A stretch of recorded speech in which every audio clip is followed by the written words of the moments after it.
We encounter this term frequently in discussions of Eastern philosophy, samsara. What exactly does it signify within the vast landscape of Buddhist thought? At its most fundamental, samsara is the beginningless cycle of birth, death, and rebirth. It's the continuous flow of existence, characterized by suffering and dissatisfaction. It's crucial to understand that this cycle isn't a static state, but a dynamic process. Everything within samsara is impermanent, constantly changing, arising and ceasing. 6 realms of samsara: gods, demigods, humans, animals, hungry ghosts, and hell beings. Each realm is depicted with its characteristic experiences of pleasure, conflict, ignorance, suffering, craving, and torment. This cycle encompasses various realms of existence, doesn't it? What are these realms and what distinguishes them? Buddhist cosmology describes 6 primary realms within samsara. These aren't necessarily fixed physical locations, but rather psychological states or tendencies of experience.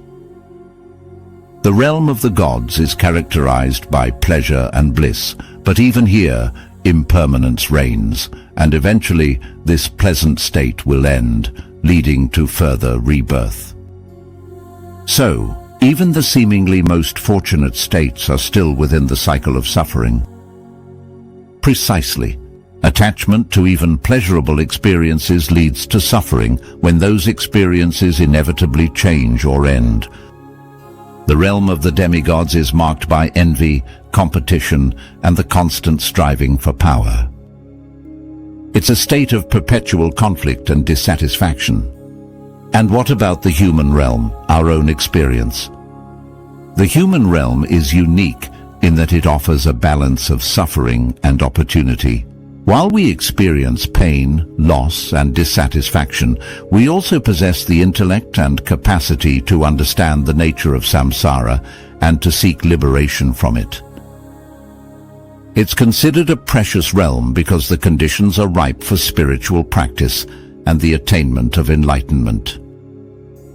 The animal realm seems characterized by instinct and a limited capacity for understanding.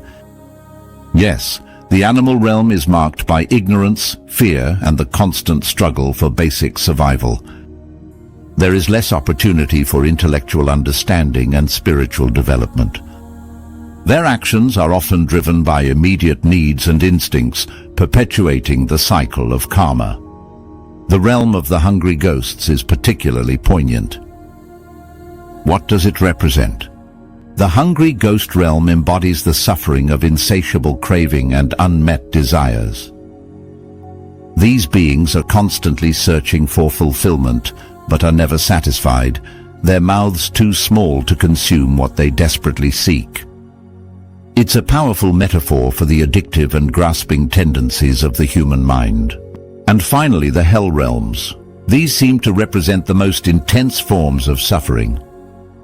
The hell realms depict extreme suffering, both physical and mental, resulting from intensely negative karmic actions. These states are characterized by anger, hatred, and torment. However, even these realms are not eternal. Eventually, the karmic energy that propelled one into these states will be exhausted, leading to rebirth in another realm. So, we cycle through these realms based on our karma. Precisely. Our actions, driven by our intentions, create karmic imprints that influence the realm in which we are reborn and the experiences we have within that realm. It's not a system of divine judgment, but a natural consequence of our actions and the mental states that motivate them. Root causes of samsara, the 3 poisons: greed, hatred, and delusion. What are the fundamental causes that keep this cycle of samsara turning? The Buddha identified the 3 root poisons as the primary drivers of samsara: greed, attachment and craving; hatred, anger and aversion; and delusion, ignorance and misunderstanding of reality. These three poisons cloud our minds, leading us to engage in unwholesome actions that generate negative karma and perpetuate the cycle of suffering. How does attachment contribute to samsara? Attachment to impermanent things, possessions, relationships, even our own sense of self, leads to suffering when these things inevitably change or are lost.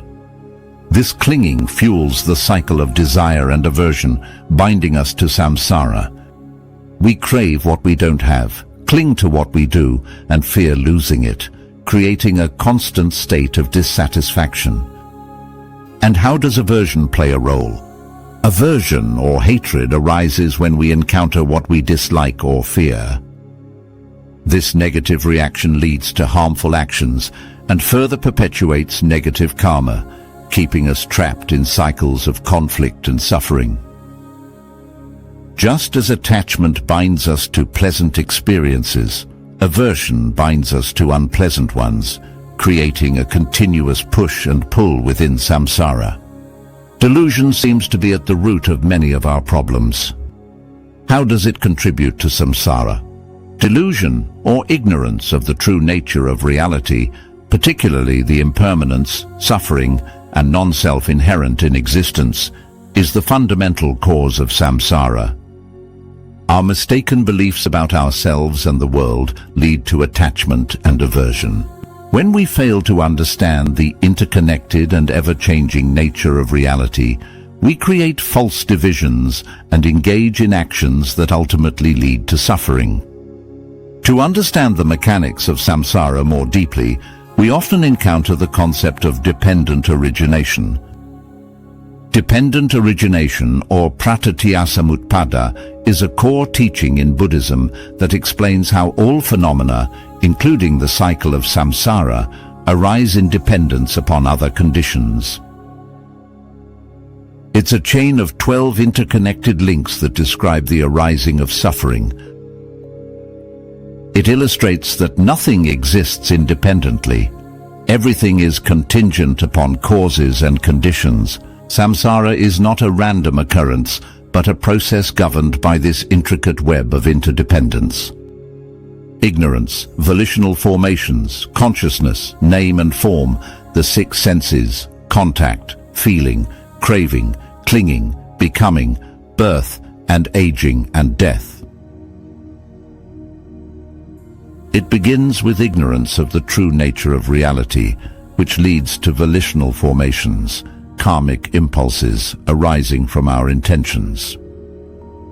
These impulses shape our consciousness, which then conditions name and form, the psychophysical organism.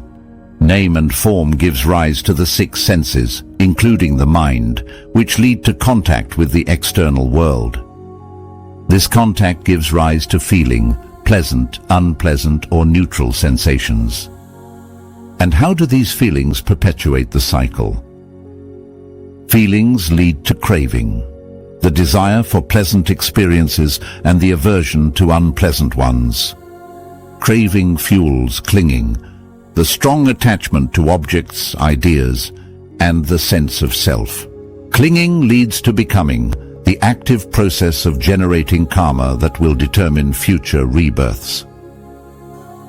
This culminates in birth into a new existence, which is inevitably followed by aging and death, thus completing the cycle. So, this intricate chain highlights how ignorance fuels the entire process of samsara. Yes, ignorance of the true nature of reality is the root cause. Breaking any link in this chain can disrupt the cycle, but addressing ignorance is the most fundamental step towards liberation. Understanding dependent origination provides a framework for understanding the arising of suffering and the path to its cessation. If samsara is characterized by suffering, what is the Buddhist alternative? What is the goal? The ultimate goal in Buddhism is nirvana, the cessation of suffering and the liberation from the cycle of samsara. It is a state beyond birth and death, characterized by profound peace, wisdom, and freedom from all defilements.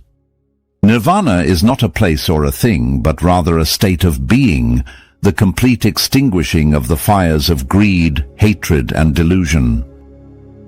How does one break free from samsara and attain nirvana? The path to liberation involves cultivating wisdom and compassion, practicing ethical conduct, and training the mind through meditation and mindfulness. This involves understanding the nature of reality, letting go of attachments and aversions, and purifying negative karmic tendencies.